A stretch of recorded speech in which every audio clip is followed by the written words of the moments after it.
Bonjour à toutes, je suis ravie de vous accueillir pour une nouvelle success story avec Catherine Alibert. Donc, les success stories à la Model Start, c'est pour nous la façon de vous présenter des parcours de femmes entrepreneurs différentes qu'on trouve habituellement dans les médias. Comme je le dis souvent, on ne va pas vous parler de levée de fonds faramineuses, de pépites de la tech, mais non, des femmes qui ont entrepris chacune avec leur motivation, mais qui pour nous représentent vraiment ce qu'est l'écosystème de l'entrepreneuriat au féminin. Et voilà, on est ravis de partager ces portraits avec vous. Donc aujourd'hui, j'ai le grand plaisir d'accueillir Catherine Alibert.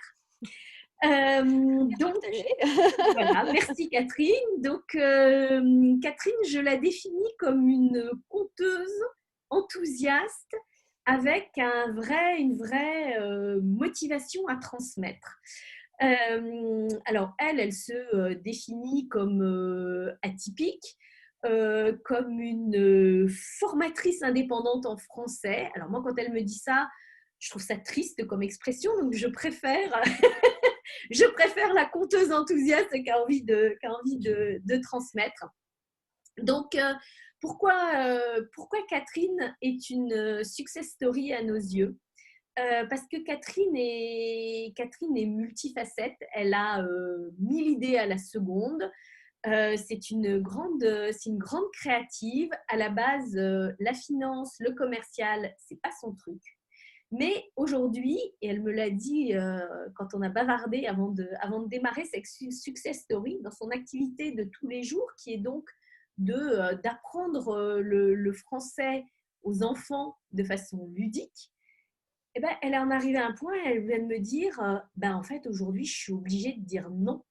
Et pourquoi elle est obligée de dire non? Parce qu'elle n'a plus de place. Voilà, elle n'a plus de place, tous ses cours sont complets. Donc, c'est une vraie success story à ce titre.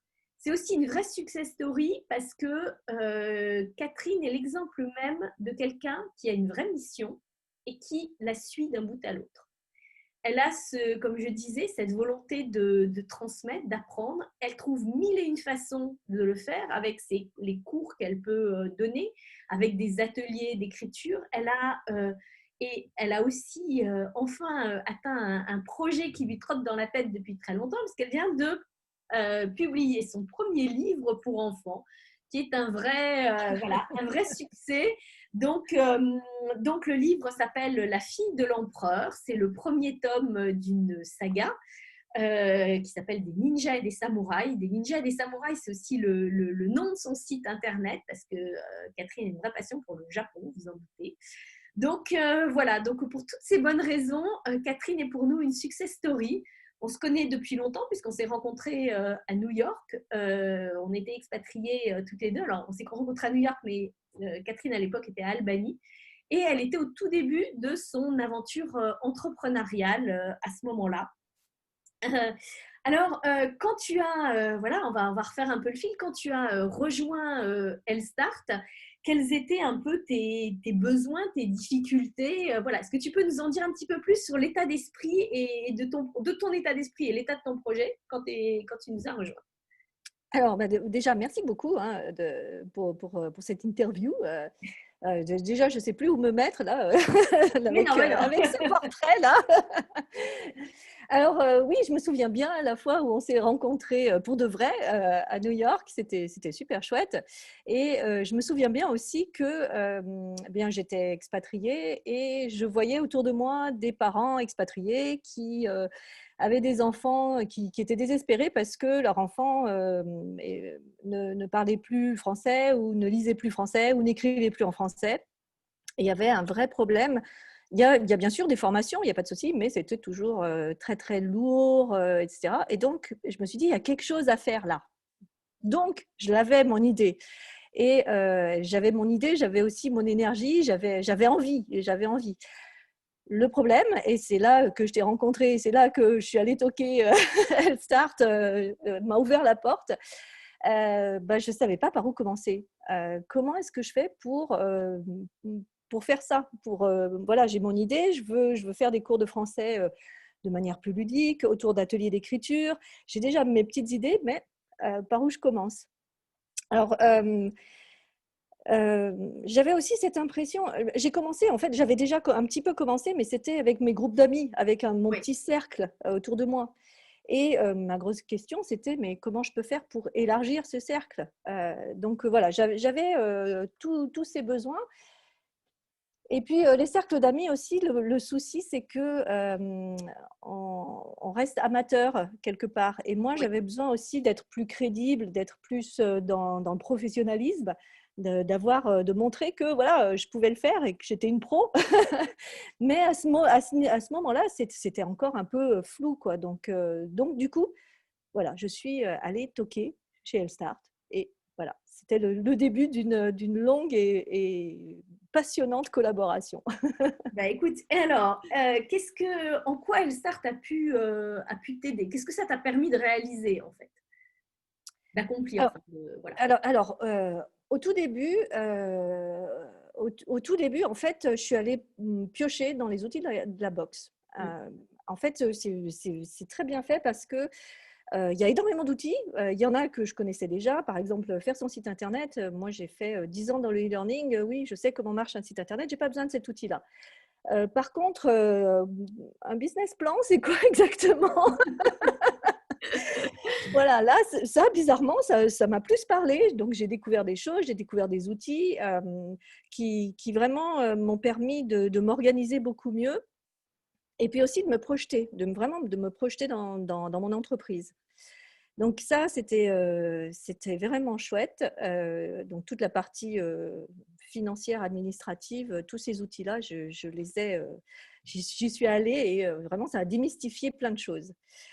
Alors l'autre point fort que j'adore, c'est les ateliers. Régulièrement, il y a des ateliers avec des expertes. Alors tous les thèmes ne me sied pas, mais il y Bien en a sûr. énormément où je suis allée voir parce que c'était vraiment un thème, c'était pile dans ce que j'étais en train de faire.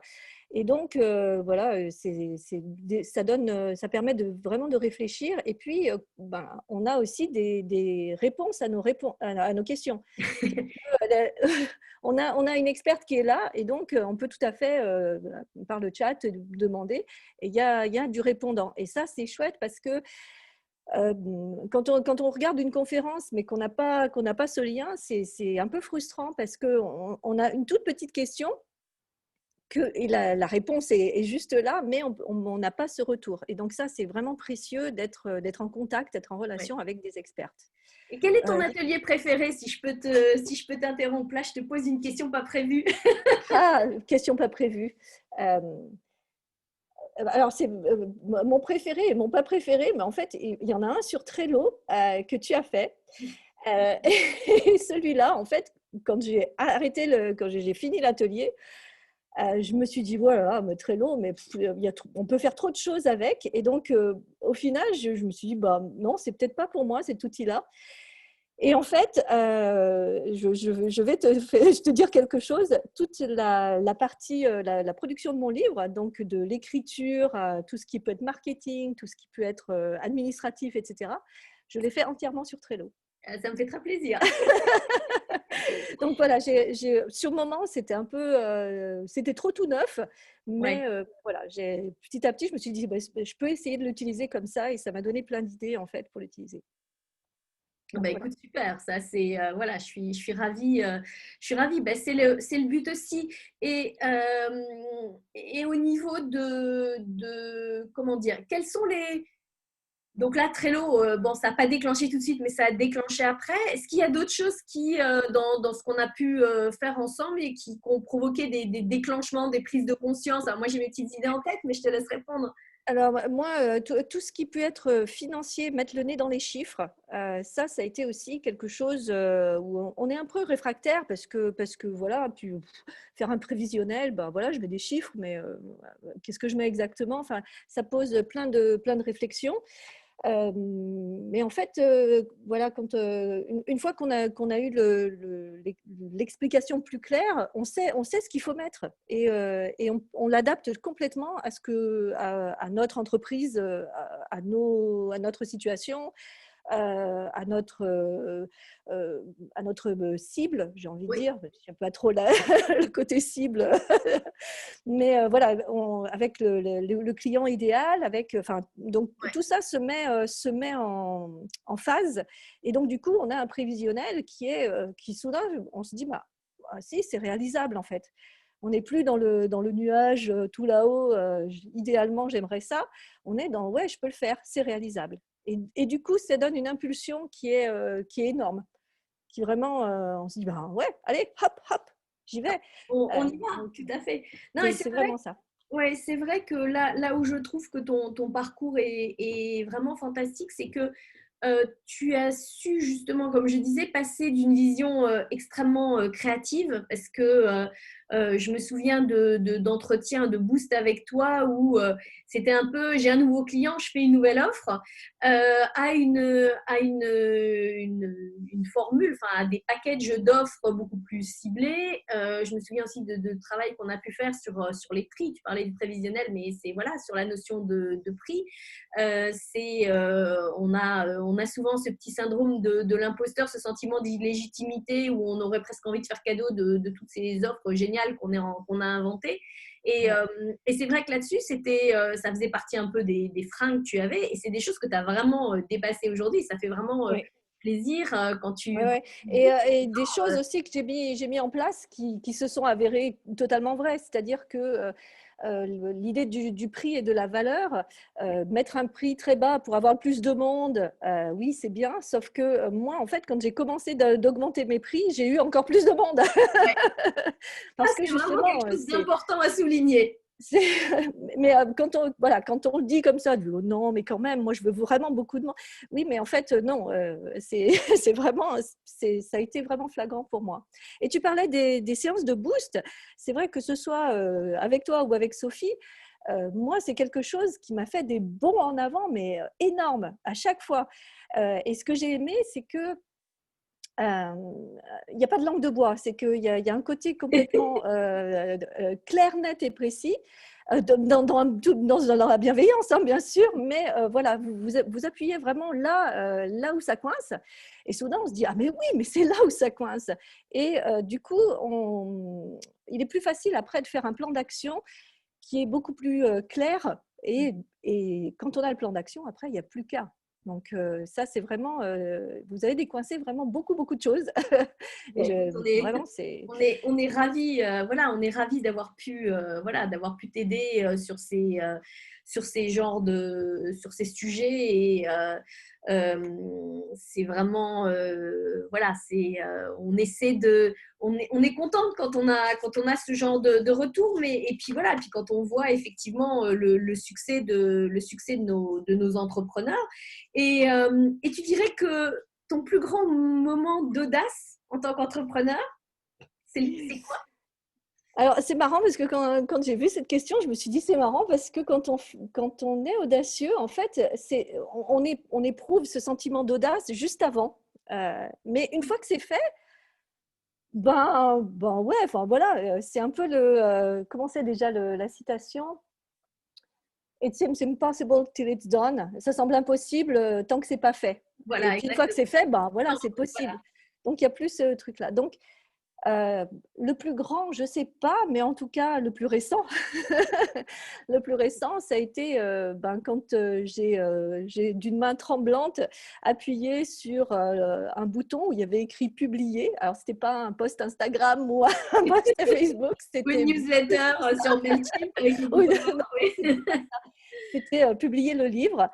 Et je me suis rendu compte qu'à ce moment-là, il y avait deux choses en fait. Il y avait, waouh, j'ai quand même réussi à faire tout ça et j'en suis à ce moment-là.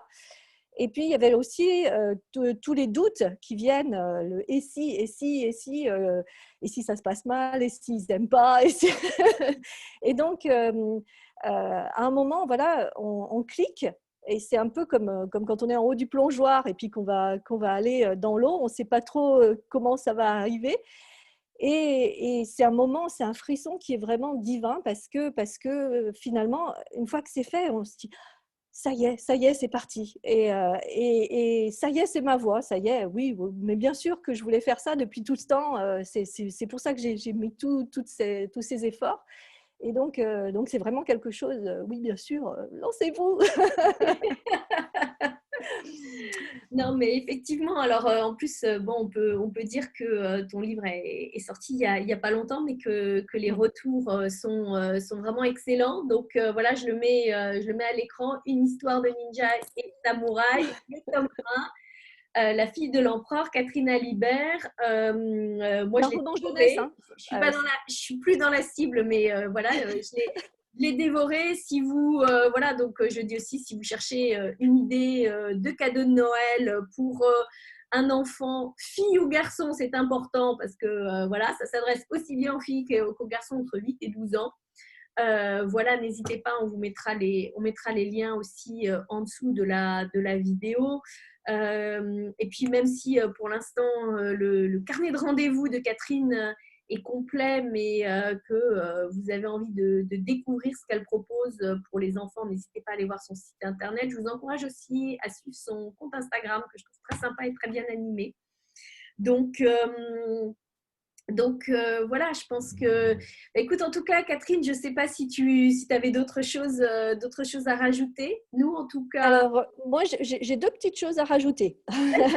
D'abord, je voudrais parler de la communauté Elstart, parce que moi, je pense que ça fait partie, enfin, il y a vraiment toute l'offre Elstart, mais il y a le petit plus de la communauté que je trouve vraiment, vraiment super, parce que on rencontre des gens qui sont de divers, qui ont divers profils, qui sont à diverses étapes de leur projet. Et du coup, ça donne une communauté qui est très riche. Et à chaque fois qu'il y a quelqu'un qui a une question, eh bien, ça rebondit et ta pensée, etc. Et je trouve que c'est vraiment quelque chose qui porte finalement, qui nous porte. Donc, au-delà de vous deux, il y a aussi ça que vous avez créé qui est vraiment super. Et puis, la deuxième chose, c'est que je pense, mais vraiment, je pense que ce livre ne serait pas sorti, il serait encore resté dans un tiroir si je n'avais pas rencontré une certaine Dominique et une certaine Sophie, et si je n'avais pas eu Elstart qui était là pour me soutenir dans cette super aventure. Écoute, c'est super, c'est très très gentil, c'est très gentil. On est très touchés. On est très fiers de ton succès, de ta réussite, de tout ce que de tout ce que tu fais. J'espère que cette interview va donner envie à toutes celles qui nous regardent, voilà, de passer à l'action, que ce soit pour écrire un livre ou pour faire autre chose. Voilà, il suffit de… On dit qu'on n'est pas entrepreneur et qu'on le devient. C'est vrai, n'attendez pas d'avoir tous les talents, les capacités et de savoir tout pour vous lancer. On apprend aussi au fur et à mesure, et je trouve que Catherine en est l'illustration. Voilà, trouvez votre mission, ce que vous avez vraiment, ce que vous avez au fond de vous. Et puis, voilà, ne restez pas seul, c'est important. Il y a Elstart, mais il y a d'autres solutions d'accompagnement. Mais vraiment, voilà, entourez-vous. Merci Catherine pour ce joli, Avec un grand plaisir. voilà, cette jolie interview. Et puis, toutes, je vous dis à très bientôt. On se retrouvera avec une nouvelle success story au mois de janvier. Puisque maintenant, on en fera une par mois. Et on vous dit, voilà, Catherine, passe d'excellentes fêtes. De Euh, bonnes fêtes et à puis, toi je vous aussi. invite, le tome 2, je l'attends avec impatience. J'arrive. Bonne journée. Bonne journée. Au revoir.